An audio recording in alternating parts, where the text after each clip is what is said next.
ओम शांति। 9/8/2024 के ईश्वरीय महावाक्य है। मीठे बच्चे, यह ब्रह्मा है सतगुरु की दरबार। इस भ्रकुटी में सतगुरु विराजमान है, वही तुम बच्चों की सदगति करते हैं। प्रश्न, बाप अपने बच्चों को किस गुलामी से छुड़ाने आए हैं? उत्तर, इस समय सभी बच्चे प्रकृति और माया के गुलाम बन गए हैं। बाप अभी इस गुलामी से छुड़ाते हैं। अभी माया और प्रकृति दोनों ही तंग करते हैं। कभी तूफान, कभी फैमन है। फिर तुम ऐसे मालिक बन जाते हो जो सारी प्रकृति तुम्हारी गुलाम रहती है। माया का बार भी नहीं होता। ओम शांति। मीठे मीठे रूहानी बच्चे समझते हैं कि सुप्रीम बाप भी है, सुप्रीम शिक्षक भी है। वह विश्व के आदि मध्य अंत का राज समझाते हैं। फिर सुप्रीम गुरु भी है। तो यह हो गई सतगुरु की दरबार होती है ना। गुरु की दरबार वह है, सिर्फ गुरु की दरबार। सतगुरु है नहीं, श्री श्री 108 कहलाएंगे। सतगुरु लिखा हुआ नहीं होगा।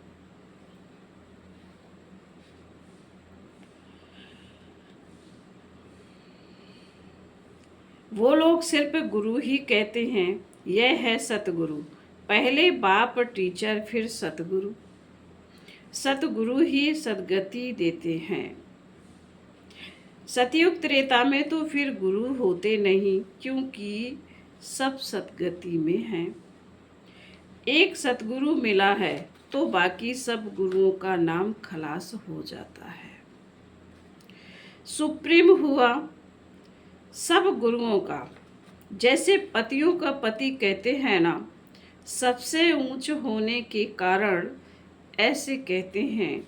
तुम सुप्रीम बाप के पास बैठे हो किसके लिए? बेहद का वर्षा लेने। यह है बेहद का वर्षा। बाप भी है तो शिक्षक भी है।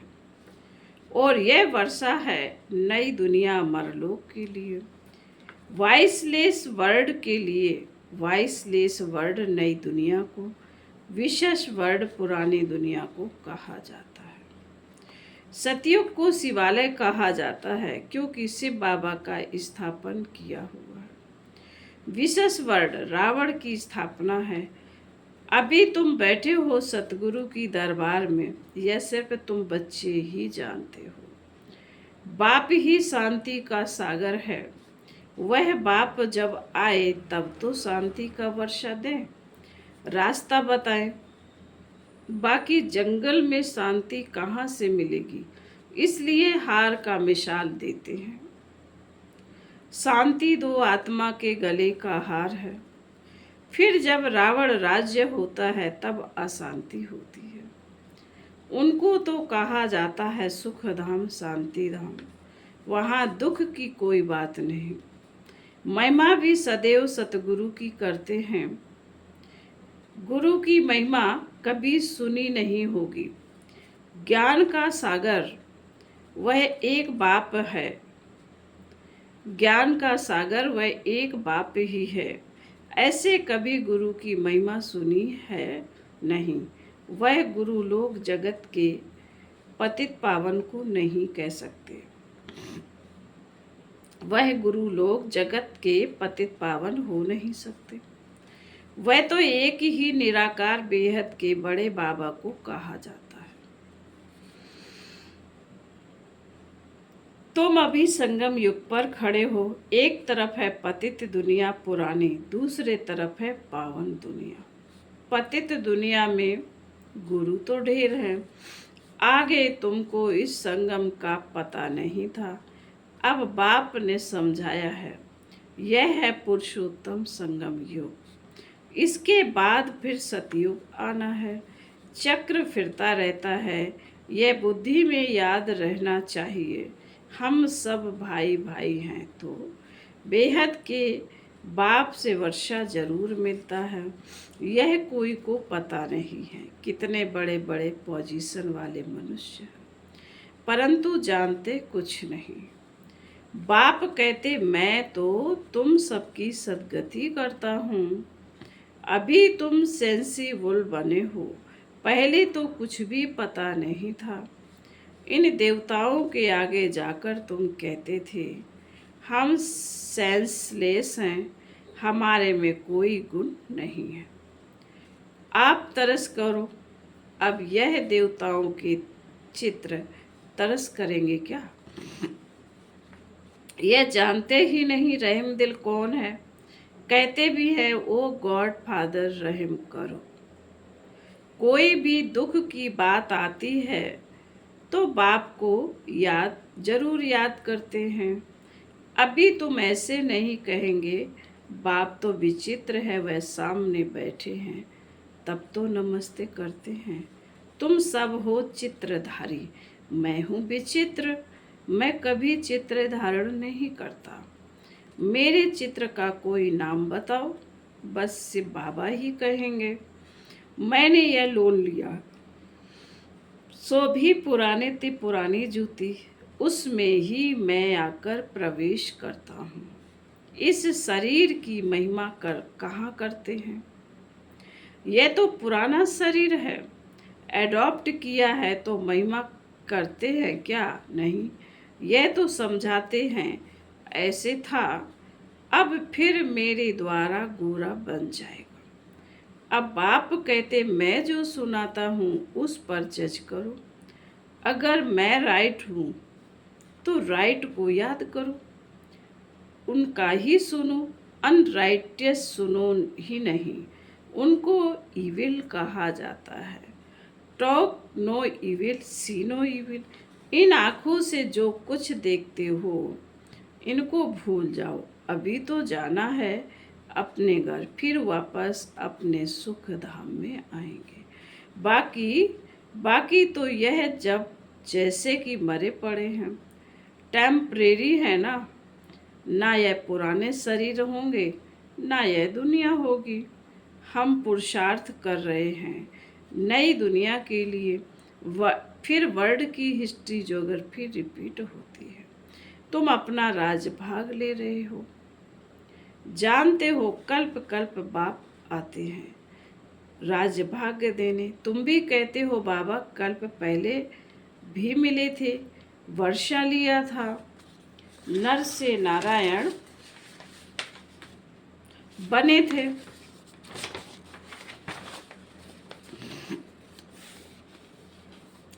बाकी सब एक जैसा मर्तबा तो पा नहीं सकते, नंबर वार तो होते हैं। यह है सुप्रिचुअल यूनिवर्सिटी। सुप्रिचुअल फादर पढ़ाने वाला है, बच्चे भी पढ़ाते हैं। कोई प्रिंसिपल का बच्चा होता है तो वह सर्विस में लग जाता है, स्त्री भी पढ़ाने लग जाती है। बच्चे भी अच्छी रीति पढ़े तो पढ़ा सकती है, परंतु वह दूसरे घर में चली जाती है। बावन का बच्ची भी अच्छी रीति पढ़े तो पढ़ा सकती है, परंतु वह दूसरे घर में चली जाती है। यहाँ तो कायदा नहीं है, बच्चियों को नौकरी करने का, नई दुनिया में पद पाने का सारा मदार है, इस पर पढ़ाई है। इन बातों को दुनिया नहीं जानती। लिखा हुआ है भगवान वाच, हे बच्चों मैं तुमको राजाओं का राजा बनाता हूँ, कोई मॉडल थोड़े ही बनाता हूँ। जैसे देवियों के चित्र बनाते हैं, तुम तो पढ़कर वह पद पाते हो, वह तो मिट्टी के चित्र बनाते हैं। वह तो मिट्टी के चित्र बनाते हैं पूजा के लिए। यहाँ तो आत्मा पढ़ती है, फिर तुम संस्कार ले जाएंगे, जाकर नई दुनिया में शरीर लेंगे।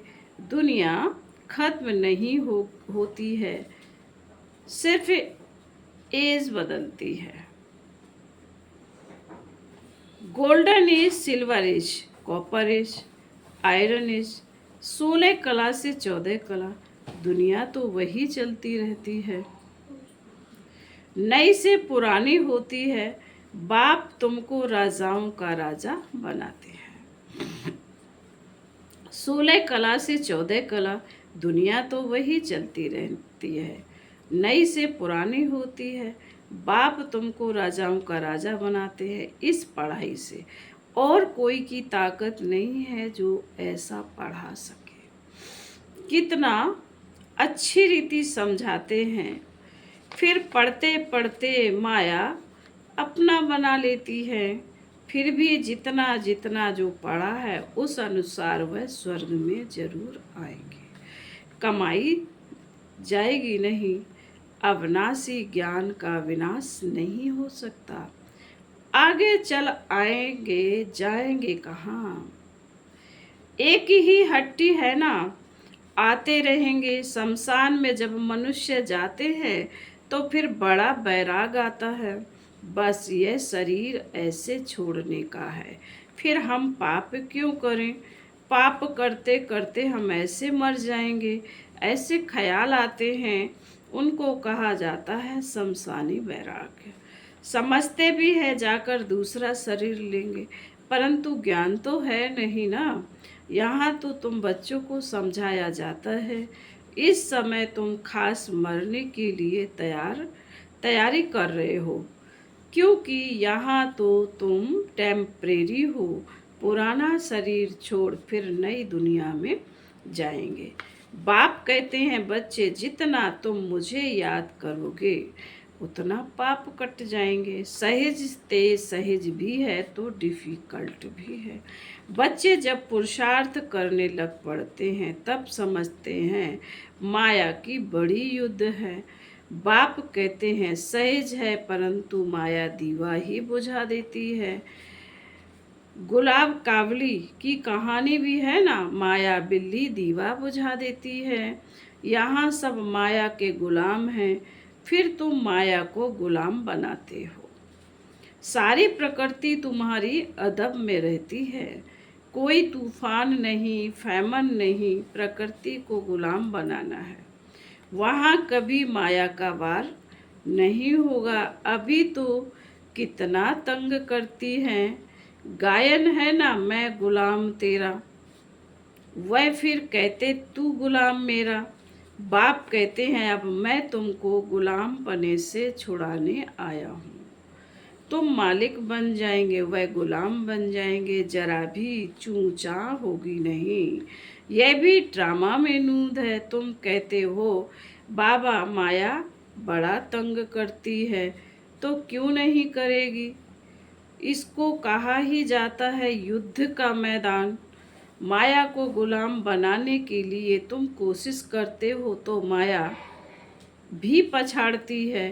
कितना तंग करती है, कितनों को हराती है, कईयों को एकदम खा जाती है, हप कर लेती है। भल स्वर्ग का मालिक बनते हैं परंतु माया तो खाती रहती है।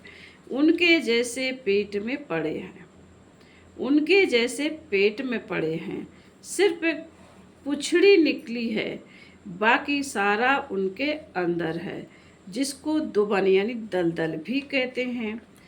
कितने बच्चे दुबन में पड़े हैं जरा भी याद नहीं कर सकते।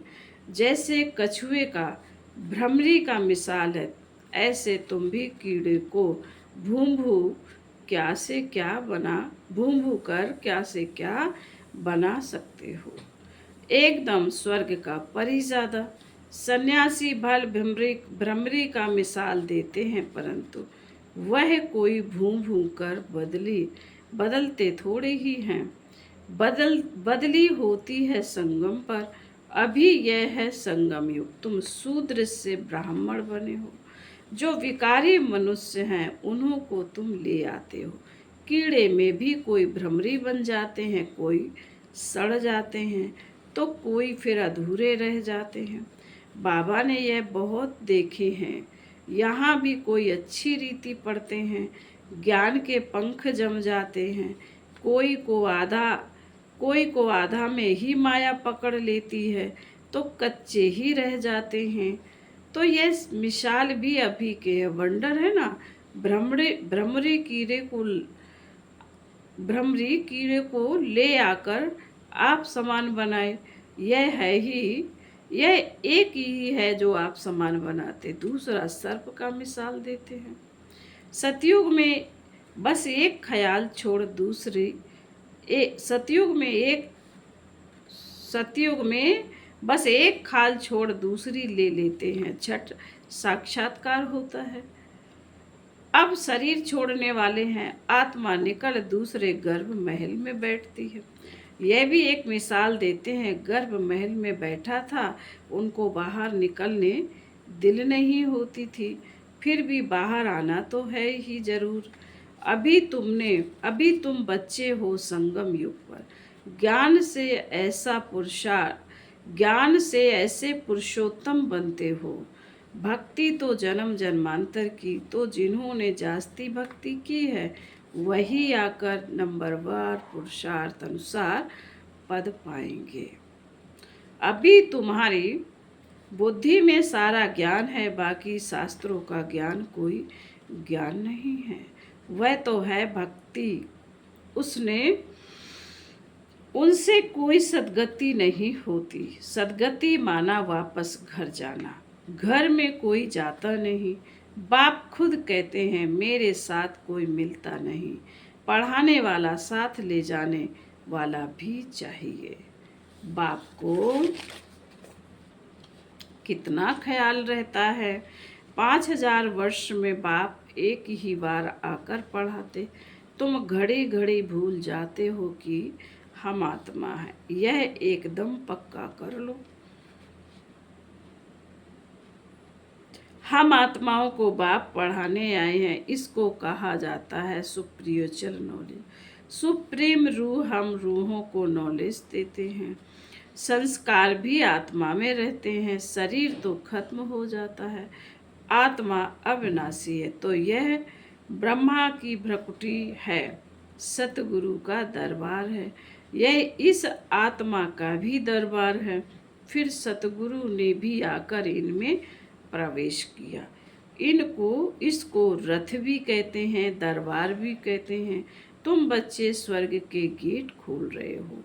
श्रीमत पर जितना अच्छी रीति पढ़ेंगे उतना पुरुषार्थ में ऊंच पद पाएंगे। तो पढ़ना चाहिए। टीचर के बच्चे तो बहुत होशियार होते हैं, परंतु कहते हैं ना, घर की गंगा का रिकॉर्ड नहीं। बाबा का देखा हुआ है, सारे शहर का किचड़ा गंगा में पड़ता है, फिर उनको पतित पावनी कहेंगे। मनुष्यों की बुद्धि देखो कैसी हो गई है। देवियों को जाकर पूजा आदि कर फिर डुबो देते हैं। कई तो उस पर पांव रखकर भी डुबोते हैं। बंगाल में पहले रिवाज था, किसी का प्राण निकलने पर होता था तो उनको झट गंगा पर ले जाते थे। वहाँ पानी में डाल हरि बोल कर मुख में पानी डालते रहते थे। ऐसे प्राण निकाल देते थे। वंडर है ना, अभी तुम बच्चों की बुद्धि में चढ़ाई उतराई का पूरा ज्ञान है, नंबरवार पुरुषार्थ अनुसार। फिर बाबा बोले, अच्छा मीठे मीठे शिकील थे बच्चों प्रति माता पिता बाप दादा का याद प्यार और गुड मॉर्निंग। रूहानी बाप की रूहानी बच्चों को नमस्ते। हम रूहानी बच्चों की रूहानी माता पिता बाप दादा को याद प्यार गुड मॉर्निंग और नमस्ते नमस्ते नमस्ते। ओम शांति। धारणा के लिए मुख्य सार है। पहली पॉइंट में बाबा ने कहा है, बाप जो सुनाते हैं वही सुनना है और जज करना कि राइट क्या है। राइट को ही याद करना, अनराइट बात को ना सुनना है, ना बोलना है, ना देखना है। नंबर 2, दूसरी पॉइंट में बाबा कहते हैं पढ़ाई अच्छी रीति पढ़कर अपने को राजाओं का राजा बनाना है। इस पुराने शरीर और पुराने दुनिया को अपने को टेम्परेरी समझना है। वरदान, एकाग्रता की शक्ति से परवश स्थिति को परिवर्तन करने वाली अधिकारी आत्मा भव। ब्राह्मण अर्थात अधिकारी आत्मा कभी किसी के परवश हो नहीं सकती, अपने कमजोर स्वभाव संस्कार के बस भी नहीं, क्योंकि स्वभाव अर्थात स्वप्रति और सर्व के प्रति आत्मिक भाव है, तो कमजोर स्वभाव के बस नहीं हो सकते। और अनादि आदि संस्कारों की स्मृति से कमजोर संस्कार भी सहज परिवर्तन हो जाते हैं। एकाग्रता की शक्ति परवश स्थिति को परिवर्तन कर मालिकपन की स्थिति की सीट पर सेट कर देती है। स्लोगन: क्रोध ज्ञानी तू आत्मा के लिए महाशत्रु है। ओम शांति।